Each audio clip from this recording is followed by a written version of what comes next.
What is up, guys? Welcome back to another episode of the Cine Critique. Today I'm going to be going over and explaining a strong Oscar contender for this year's Best Picture, Nomadland, starring Frances McDormand.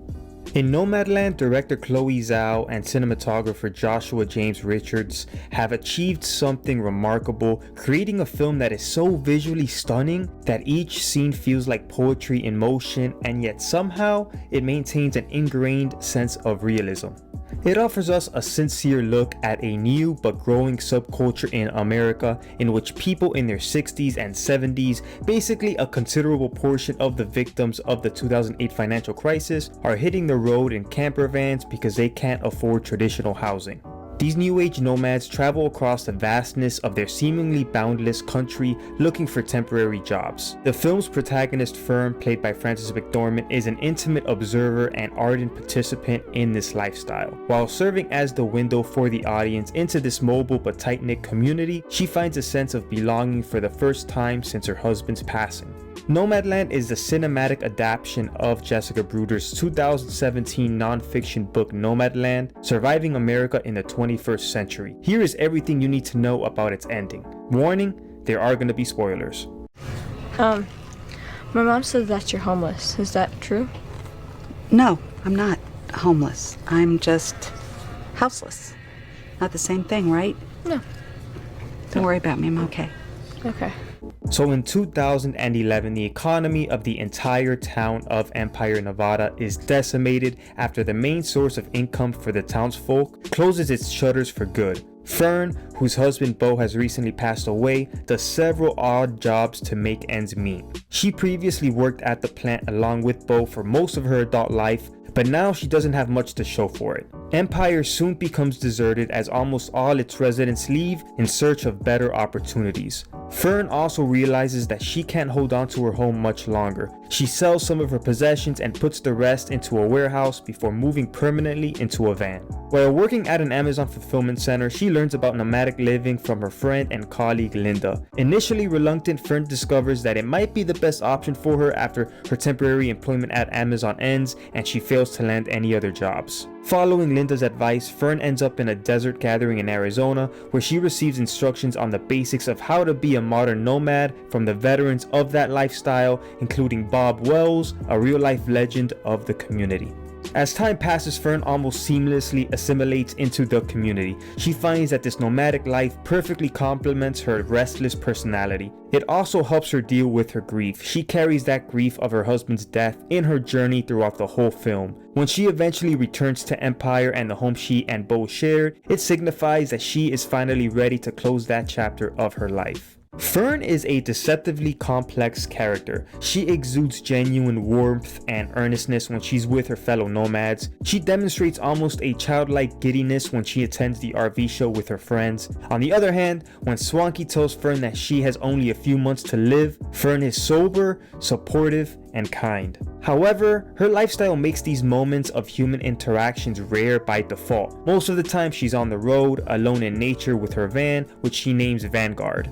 As a filmmaker, Zhao truly shines when she depicts these intense moments of loneliness of her protagonist. Fern seems to thrive in them, completely lost in the primal beauty that she encounters in her travel. There is a scene in the film in which Fern, completely nude, floats in a remote stream. With nothing to invade that absolute privacy, Fern allows herself to be static, even if it's only for a limited time. Fern's growth in the film is quite subtle. She carries a deeply rooted sense of loss wherever she goes. From Fern's conversation with the boy she meets on the road, we learn that she and Bo married when they were hardly adults and they remained together for several decades until Bo's passing.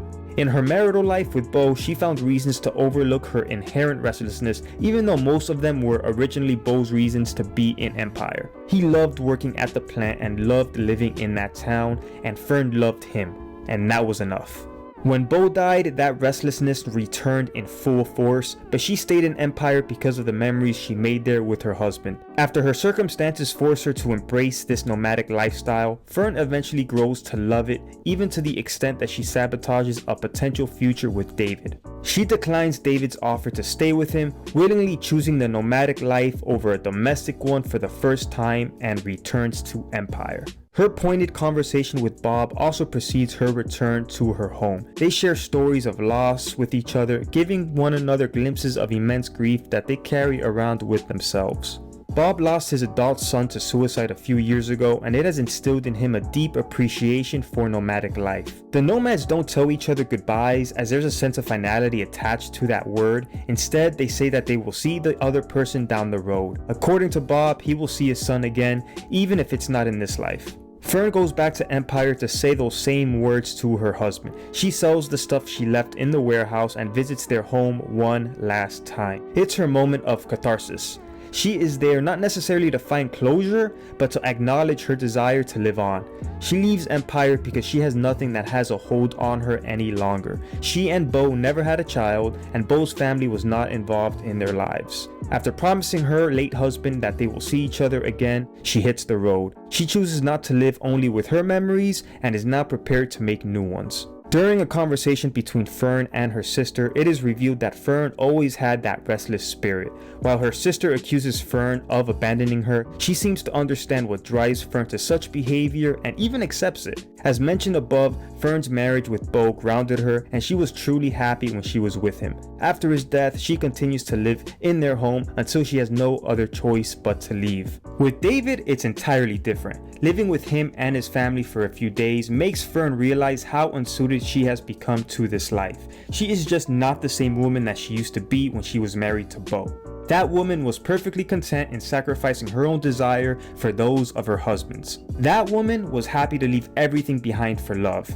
But as Fern is now, she has experienced all of that to the very end, and while she cherishes the memories of her husband, she doesn't want to repeat them. When Fern makes her silent departure, she doesn't pick the nomadic life, she also chooses herself.